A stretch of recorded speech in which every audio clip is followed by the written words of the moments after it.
মধ্যে এই হতাশা, এই ভীরুতা, এই কাপুরুষতা কিচ্ছু আসবে না ইনশাআল্লাহ। আমি গ্যারান্টি দিচ্ছি আপনাকে, হতাশা আসবেই না আপনার মনে যদি আপনি কোরআন বুঝতে পারেন। কোরআনের একটা আয়াত নিয়ে কোনো কোনো সময় দেখা যায় 2-3 ঘন্টা সময় পার হয়ে যাচ্ছে, আয়াতটা ছেড়ে সামনে যেতে পারছি না। আয়াত নিয়ে কোনো কোনো সময় দেখা যায় 2-3 ঘন্টা সময় পার হয়ে যাচ্ছে, আয়াতটা ছেড়ে সামনে যেতে পারছি না। কোরআনের ভিতরে ঢুকলে আপনি দুনিয়াই ভুলে যাবেন কি হচ্ছে আশপাশে। আমি এমন অনেক আলেমকে দেখেছি যে একটা বই, পাতলা একটা বই, আরবি বই নিয়ে পড়া শুরু করেছেন, যে ফজরের পরে জোহরের ওয়াক্ত হয়ে যাচ্ছে, বইটাই শেষ করতে পারেননি। বুঝতে পারবেন না, যখন আপনি ইলমের ভিতরে ঢুকে যাবেন, কোরআনের ভিতরে, হাদিসের ভিতরে, আপনার দুনিয়ার খেয়ালই নাই।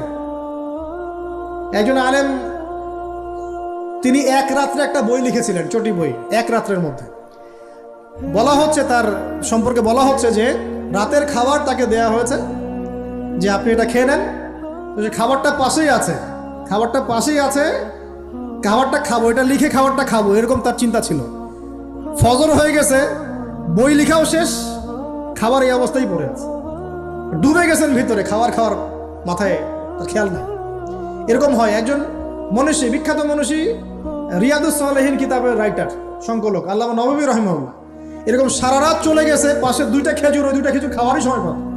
হাদিস নিয়ে গবেষণা করতে করতে করতে করতে রাত পার হয়ে গেছে। আমি বলতে চাচ্ছি, যখন ইলমের ভিতরে, কোরআন হাদিসের ভিতরে ঢুকে যাবেন, আপনার দুনিয়ার খেয়াল আপনার চলে যাবে। এই টেনশন, হতাশা, এই সেই বাদ, তখনই আল্লাহ পাক আপনাকে তার পক্ষ থেকে রহমত দিবেন, বরকত দিবেন, আল্লাহ আপনার দুনিয়ার কাজগুলো করে দিবেন ইনশাআল্লাহ। তখন দেখবেন কেউ আপনার দুনিয়ার ওই কাজটা করে দিয়েছে, কেউ ওই কাজটা করে দিয়েছে, কেউ বাসায় খাবার পাঠিয়ে দিয়েছে, আল্লাহ পাকই এগুলো করাই দিবেন ইনশাআল্লাহ। তো প্রিয় ভাইরা, মাদকে যাব না আল্লাহর কাছে আসবো? 2 নাম্বার কোরআন তেলাওয়াত, 3 নাম্বার আল্লাহর জিকির। 3 নাম্বার কি ভাই? আল্লাহর জিকির। চলতে ফিরতে সব সময় মুখ চলতে থাকবে, মুখ না চললেও মনে মনে মন তাজা থাকবে, মনে মনে জিকির হতে থাকবে। মনে মনে জিকির করতে পারেন? মুখ নড়বে না, কিন্তু মনে মনে আপনার একটা জিকির হতে থাকবে, সুবহানাল্লাহ ওয়া আলহামদুলিল্লাহ, লা ইলাহা ইল্লাল্লাহ, আল্লাহু আকবার। পারা যাবে? পারে। মানুষের মন কখনো চুপ করে থাকে না, কিন্তু মানুষের মন অলওয়েজ কিছু না কিছু চিন্তা করতেই থাকে, করতে থাকে না, যতক্ষণ না ঘুমায় মানুষ।